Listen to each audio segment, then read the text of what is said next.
Hey guys, welcome or welcome back. Hannah here. I'm so happy to see you, and I'm absolutely thrilled to finally be bringing you my full in-depth review of the Dreamkeepers Tarot. I have been waxing poetic about this deck for 2 months straight, and I am so excited to finally share my thoughts in full with you. So if that sounds exciting to you, grab a drink, pull up a seat, we're going to hang out. I'm going to have two sections for this video. The first section is going to be me talking to you directly, like right now, face to face.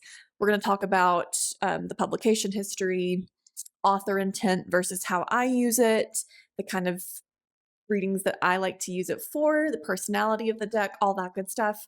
And then after that, I'm going to switch you to the overhead view, wherein we're going to look at some of my favorite cards. We're going to kind of go deep with the imagery. We might do a demo spread that's included in the guidebook. I think that could be fun. And then at the very end, I will have just a silent flip through of the cards for anyone who just wants to see that. I know that there's already plenty of silent flip throughs on YouTube for this deck. This is not a new deck, but I'll include that anyway, just in case someone wants it. All right, so I got this deck at the beginning of June, and I've worked with it daily for basically 2 months straight. I've used it for my own personal tarot pulls, I've used it for client readings, and I have been truly amazed by not only the accuracy of the readings that I get with this deck, but also just the depths to which these cards can really go with you. So, the Dreamkeepers Tarot was originally published as a self-published deck in 2018, and it underwent 4 printings as a self-published indie deck before US Games picked it up in 2021 and brought it to mass market. I am reviewing the mass market version. I've got it right here. Whenever I first entered the tarot space, it was right around the time that this book was undergoing this deck was undergoing its first and second printings. And I wanted it even then, but as like an early 20-something who had just moved out on her own and was already gathering a lot of decks, it just wasn't quite attainable at the self-published price point for me. And even whenever the mass market edition came around in 2021, at that point, I had already gone through a lot of self-examination about my deck collecting habits, and which was what started my no-buy, my multi-year no-buy. So whenever I came out of my no-buy, this was a deck that I had had on my Amazon wish list for years and years. And I finally made the investment and I bought it, and I've been kicking myself ever since I got it. I should have just spent the money. Because this deck, I really feel, is a soul deck for me. And sometimes we're surprised whenever a soul deck comes to us. Sometimes those are decks that we weren't expecting to be like, I knew even then I would really connect with this deck. And I still sat on my hands. So I'm kicking myself now, but it's okay. I've finally got it. And I am really just blown away by it. The artist and author is Liz Huston. She is a photographer and mixed media artist based in Los Angeles. Her website describes her artwork as whimsical, surreal, and dreamy. It says, quote, "Her esoteric path informs her art in every way. Her complex imagery seems to bridge worlds, creating not just art but medicine for the human spirit." I cannot agree more with that statement. The images in this deck really do kind of bridge the gap between the material, corporeal world and into the dream world. I said, I believe it was on my tarot deck collection video, that this deck feels a little bit like, as you're working with it, like reality is slipping a little bit. I compared it to the Caretaker album, An Empty Bliss Beyond This World, where it's vintage and it's, you know, crackly gramophone music, but there's just something not quite right there. That's what this deck feels like to me. Not in a creepy way, but it can get a little spooky sometimes if you really sit with the images. The guidebook is excellent. It's significant. Hang on, let me grab it. So you do get a decently sized guidebook that comes along with it. It is 180 pages total, and you get good information for both the majors and the minors. You get a page for each, which is always great. She includes an overview of the card, a divinatory message, and then upright and reversed keywords. And she also includes some really cool, useful spreads, which we will look at a little bit later. Really, my only complaint with the deck, of course, is the cardstock. It's just the standard US Games cardstock. It's flimsy, it's bendy. But it doesn't make the deck less exciting for me to use because I connect with the artwork so much. But if there were ever a re-release of this deck, I mean, it's still in print, but like if they were ever to make an edition with more premium cardstock, I would buy it immediately. I am curious, actually, since I don't own the self-published versions, any of the self-published versions, how the cardstock compares. I would imagine it's probably better. So now I want to talk a little bit about author intent versus how I use it, how I experience working with this deck. The back of the box says, inspired by traditional Rider-Waite, the Dreamkeepers deck plumbs the spiritual depths of tarot to help readers come to terms with the mysterious forces that influence our lives. The intriguing imagery of Dreamkeepers Tarot represents years of Liz Huston's journey of personal growth and healing and includes new tarot art created especially for this US Games System edition. She presents tarot as a mirror that reflects our deep inner truths and reveals our hidden motivations, beliefs, and expectations. Her art creates an alchemical blend of multiple paint media with digital photographic montage, offering signs and symbols to help the reader interpret tarot and all its wisdom. So the description of this deck as something created to come to terms with the mysterious forces that influence us. That's very much my experience with this deck. I've talked before about how I've been primarily using this deck for ancestor work to connect with the older generations of my ancestry and my genealogy. I think it's also really wonderful for past life work and dream interpretation. Essentially, if you are doing any kind of reading or work that requires storytelling, if you're trying to craft a story, if you're trying to uncover what's happening behind the scenes of something, if you want to really experience your tarot reading as a really juicy novel or historical drama, a period piece, I really feel like the Dreamkeepers is an amazing deck for that. And I also had the thought too, if you do creative writing, this tarot deck could really be helpful for doing character work, uncovering like the plot that you can't quite get. Again, just any kind of like storytelling element. If you enjoy that work, I think you will really connect with the Dreamkeepers on that level. And if you already have this deck and you haven't used it for that, I would encourage you to try it because I've had some really cool things come through for me. I do find it to be very accurate for predictive readings. Again, it's just very good at like excavating and getting to the underlying structure and forces of a question, if that makes sense. So I think part of the reason why it is so successful in doing this is because of the imagery. Something that I really appreciate about this deck is how well it blends symbolism with the traditional imagery of the Rider-Waite Smith. I'm going to use the Lovers card as an example here because I think it's a great illustration of what I'm talking about, and also because it's kind of been my stalker card with this deck for some reason. You can go as deep with it as you want, and you can stay as surface level as you want.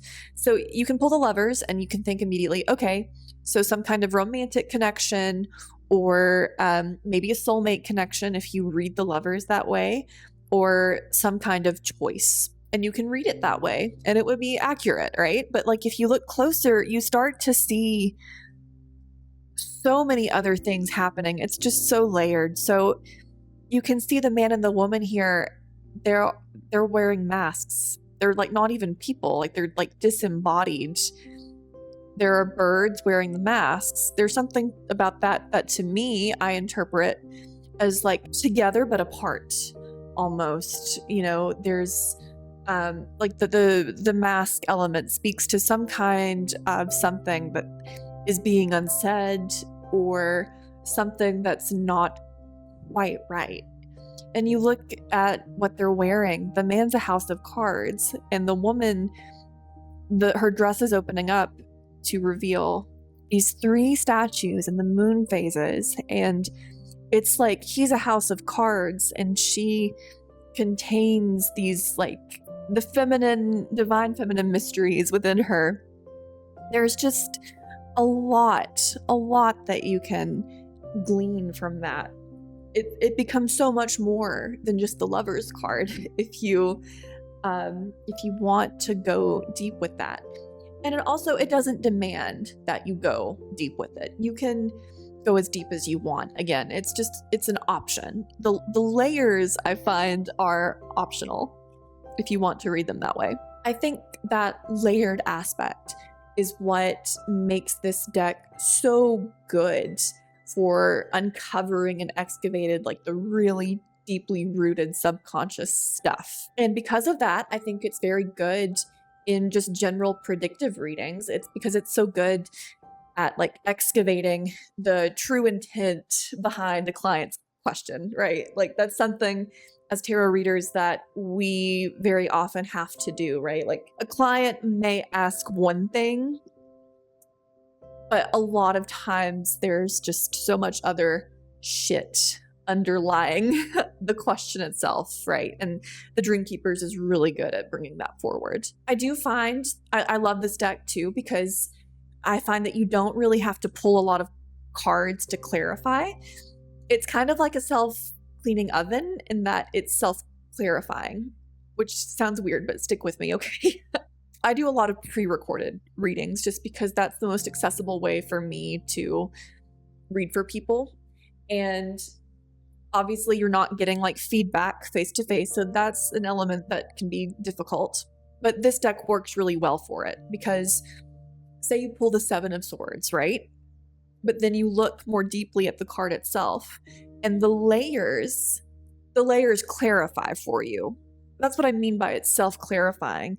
It's like, if I pull the Lovers, again, to use this example, pull the Lovers, and, you know, okay, so there is like something to this connection that you're asking about.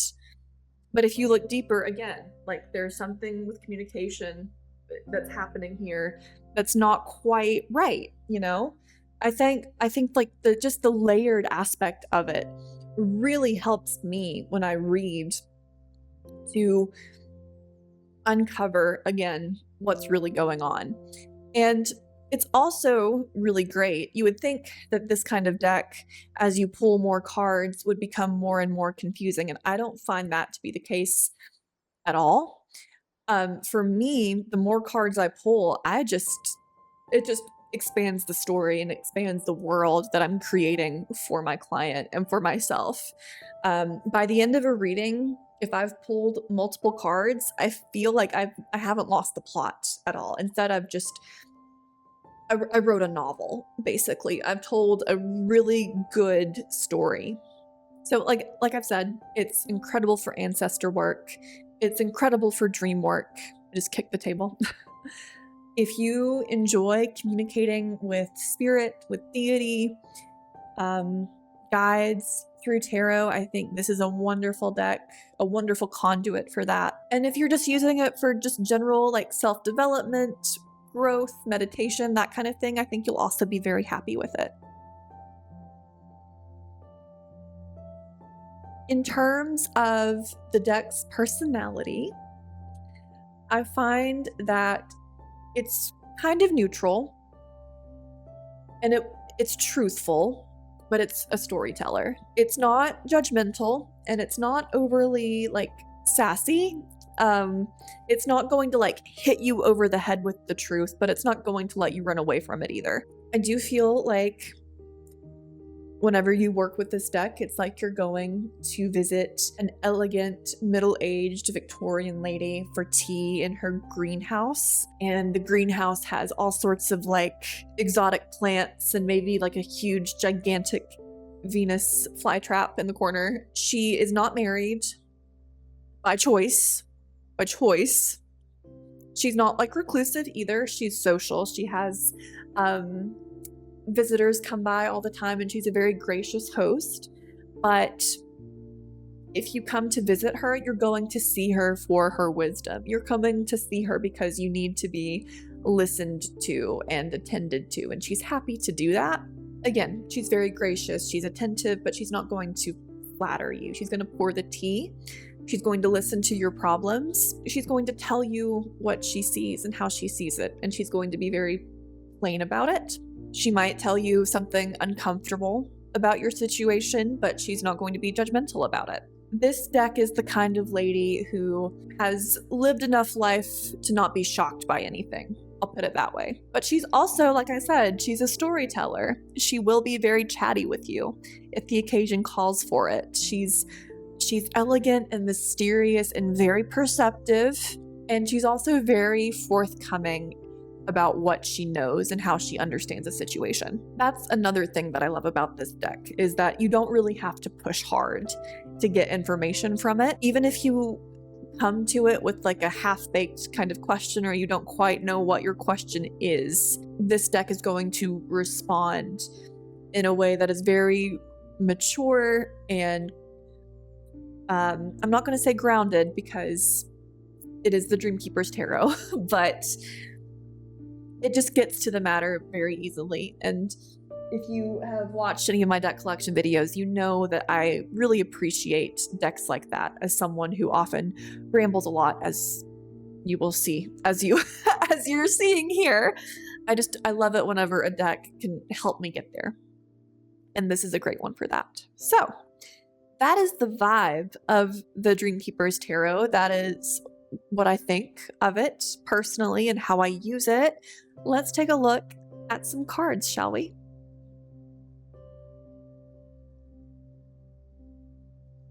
Okay, y'all, here it is. The box is sturdy, of course. Comes in the little, I don't know what it's called. It's not really a tuck box, is it? Cards are nestled for your enjoyment right here.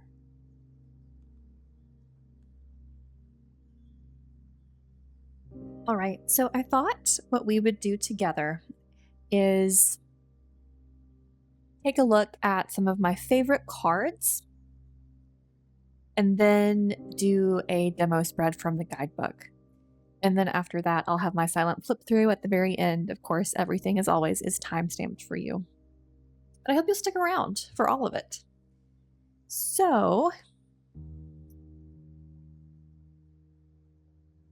starting with the majors,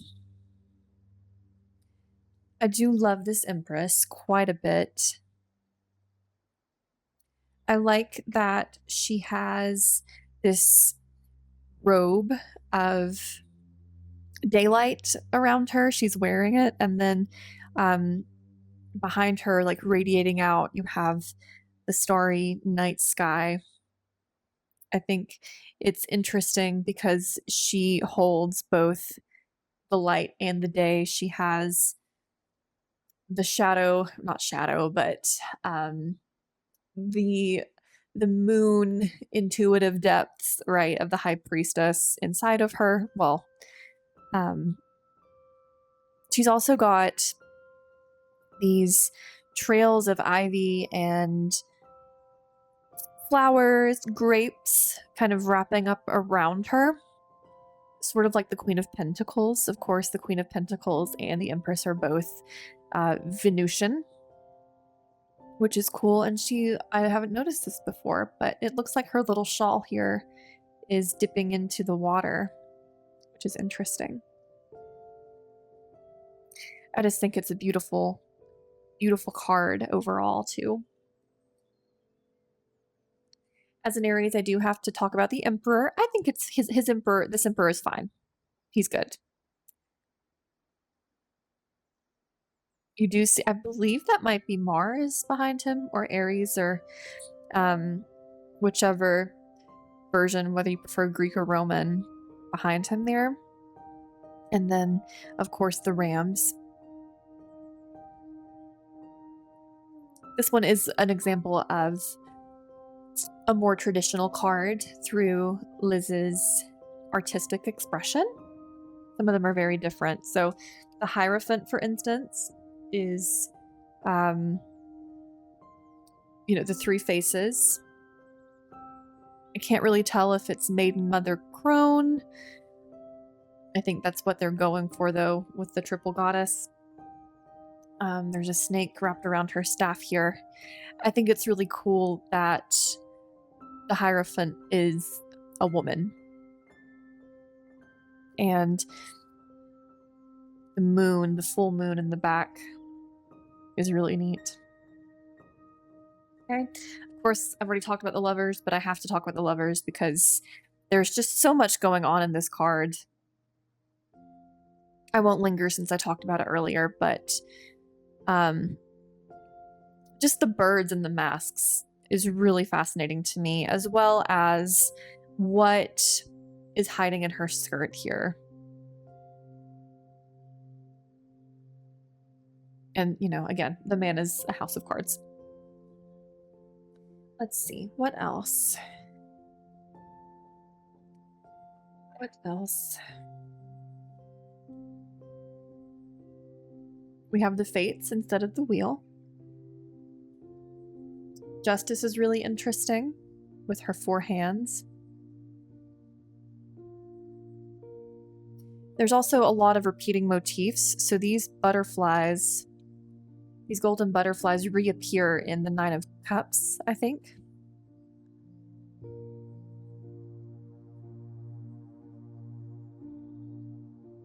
See, I was like, I'm going to show you just a few of my favorites, and then, I just show you the whole deck. But I do love this Hanged Woman. She looks very serene. And Death is very Victorian. Very Memento Mori. The Star is really interesting to me. As a certified star lover, I think it's just fascinating because we've got, she, first of all, she's like fish bones. Second of all, she's holding an egg, and there are ships in her hair, and the waves are crashing around her. And we see another moon phase once more. I think that I'm not going to talk about the symbolism with this card because I don't know that I fully understand it. I would love insight in the comments if you have it. But this deck elementally to me is very water and very air. It is like a storm. It is a tempest. It is a gray, stormy day on the coast. It's a very smart deck. It's very airy. It's very talkative, but it also is just very deep, and you will dredge stuff up from the ocean floor, I think, with this deck. Very, very water, very air to me. What happens whenever those two elements collide? I think this is a beautiful moon, and I think it's a beautiful sun, and if you put them close together, they're mirroring each other almost.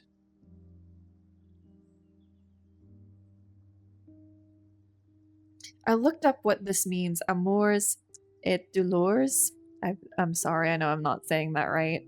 And I forgot what it means. I'll put it at the bottom for you to see. Okay, so let me...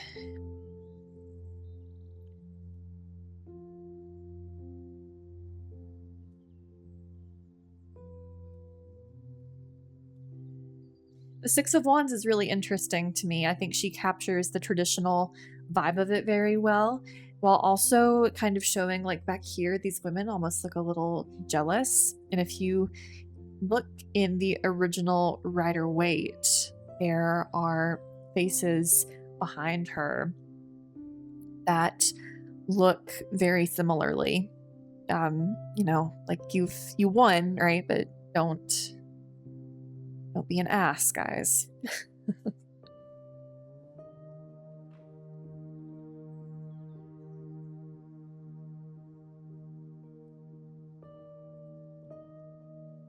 This Ten of Wands is a little confounding to me, like, in a good way. There's definitely more going on than just having to carry too much. Okay, I'll show you the quartz in full. So I do appreciate that in her structure, the queens are the kings and the kings come before the queens. I mean, you know, of course I like it when that happens. So this page is super fun.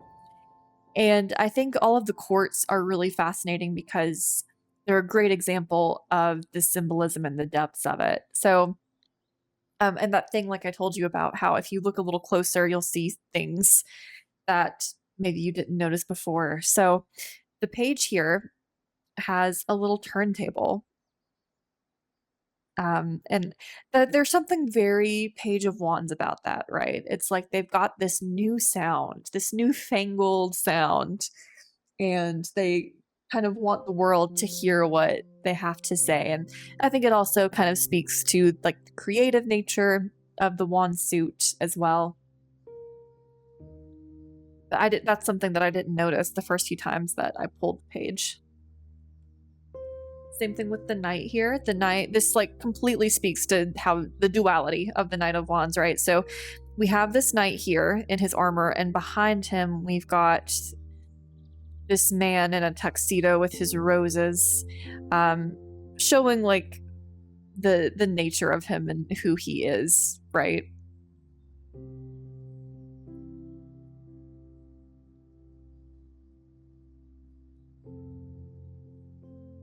There's the King of Wands.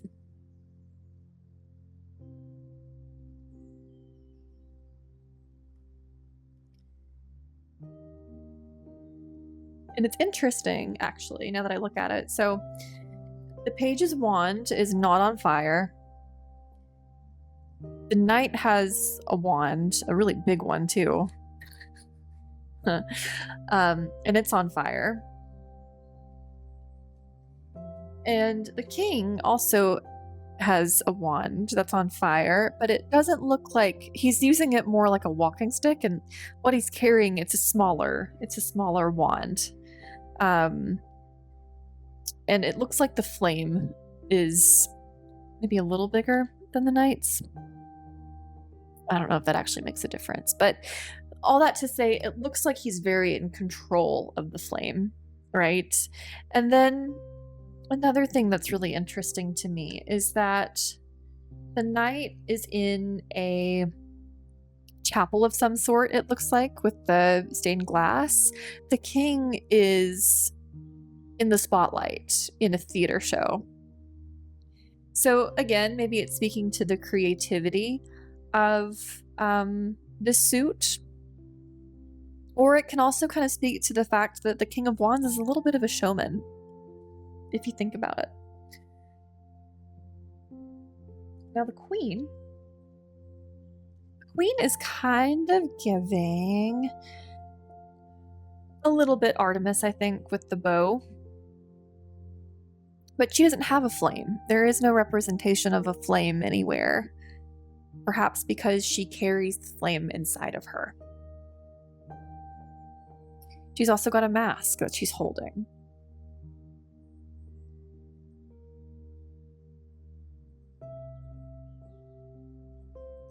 not going to linger because if I do, this video will be 2 hours long, guys. But there's just so much to unpack and think about. Okay, and we're going to go through the cups. I do love this Five of Cups. It's really beautiful. And I like how the woman who is kind of enshrouded, she can see a reflection here. Whether that is, I think it's her. It's almost like she's mourning the loss of a piece of herself or who she used to be. One of my favorite representations of the Eight of Cups, I think. It really just, it's touching. And it's a little creepy, but I'm touched by it. It's almost like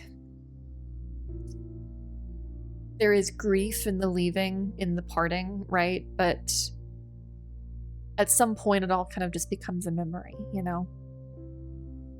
Okay, here are those butterflies again for the Nine of Cups.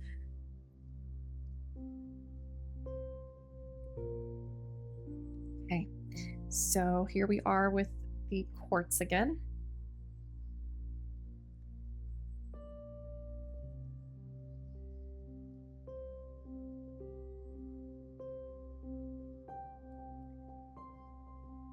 Nine of Cups is so beautiful.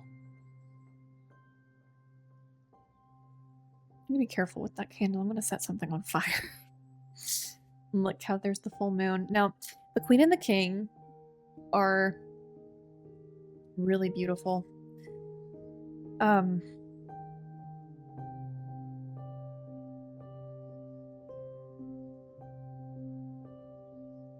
This is where I started to think, okay, there might be like something sinister happening here. Just, you know, I think this is an example of how Liz's artwork contains the shadow. If you look at the King and the Queen for too long, you're gonna get a little spooked, I think. There's something to this idea of like maybe the cup is poisoned, or the Queen of Cups is literally the moon. She controls the tides. Like, she could drown me. And I think using the moon for the faces is a really fascinating choice.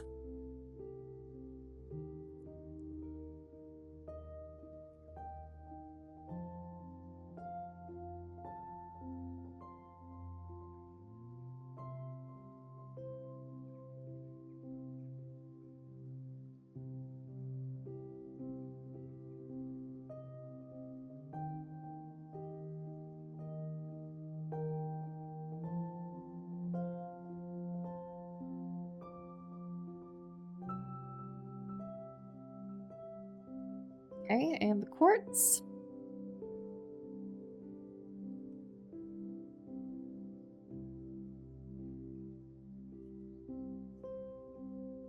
You really get a good sense of just motion here.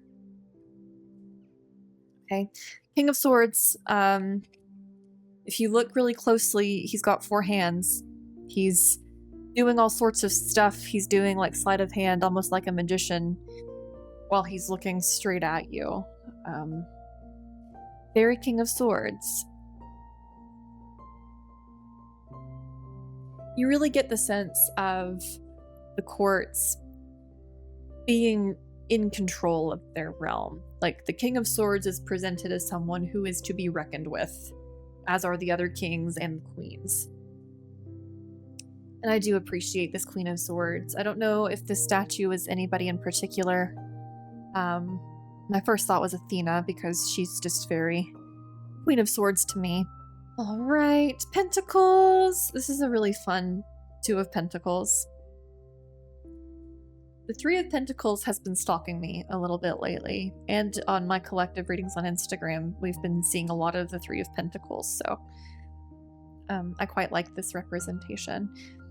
And now that I look at it, so we have a butterfly and a moth, maybe almost like putting differences aside, realizing that we're not that different. It looks almost like the moth is giving the butterfly the moon. in a way. And I literally just noticed this. I don't know how I missed it, but if you look in the water reflected here, there's the people. They're not headless light bulbs. That's wild. Genuinely, like I find something new every single time I look through this deck.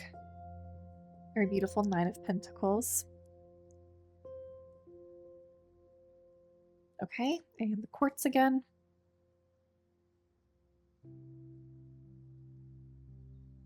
This just feels very, you know, child of the earth, wild child. It's giving a student of the earth, someone who is young and learns by doing and by trying things, who's exploring the natural world, and I love it.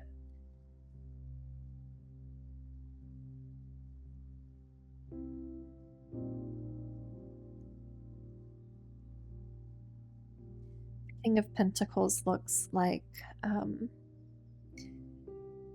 I apologize if there are any Brits watching because I don't really know British history very well, but he looks like a king, like a very specific British king. I don't know that it's actually him, but I believe it was Queen Victoria's son, maybe? I'm not sure. Again, I talk out of my ass on this channel, but regardless, Liz picked a good face for the King of Pentacles. And then here is the Queen of Pentacles, and so you can see here she's got that thing I was talking about that the Empress has as well, like with the ivy vines trailing, and she's got her little rabbits right here in the corner and some bees. Just lots of good stuff here. All right, so that was a look at some of my favorite cards. And again, that was a lot because I love them all.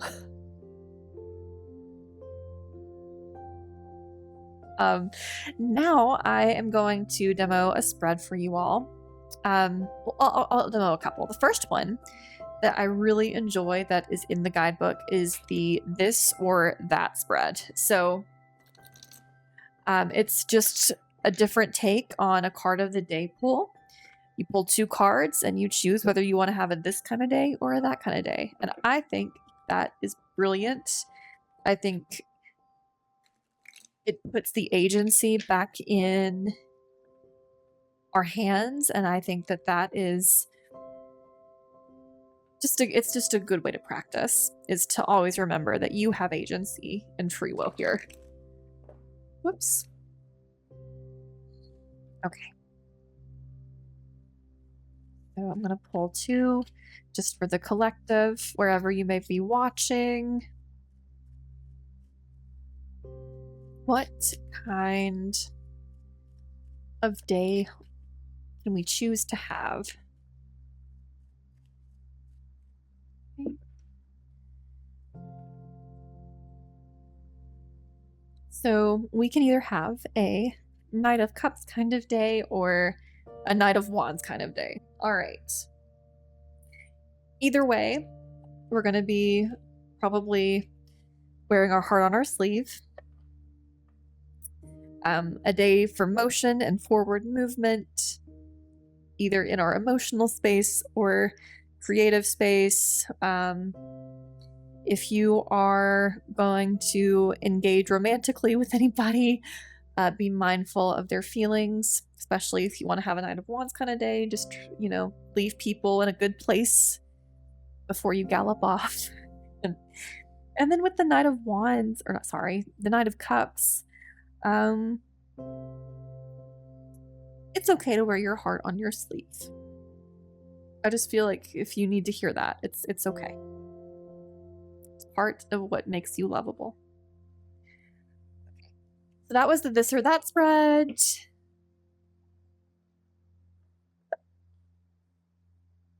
I'm going to do, I'll show you what she's got. So she does have a card of the day, and then we did the this or that. She has a really in-depth choosing between 2 paths spread. That's 12 cards. I don't have the room, nor do I have the time for that. But I do think the Path of the Heart spread, I've used that one, and it's very good and very insightful, as is the Simplified Relationship spread. And she does have a more in-depth one that is also very good, but the Simplified Relationship spread is great if you just need a quick look at something. I am going to demo the Simplified Relationship spread for you all. I'm going to use me and my sister with her permission. So I think that could be fun, and hopefully nothing crazy comes up for us, because that would be a lot to unpack on a YouTube video in front of a bunch of strangers. But I have a good feeling and a good headspace about this, so. Woo! Oh no, not the tower coming out. Okay. Well, that's all right. I did not set an intention for fallouts, and I'm not going to take it.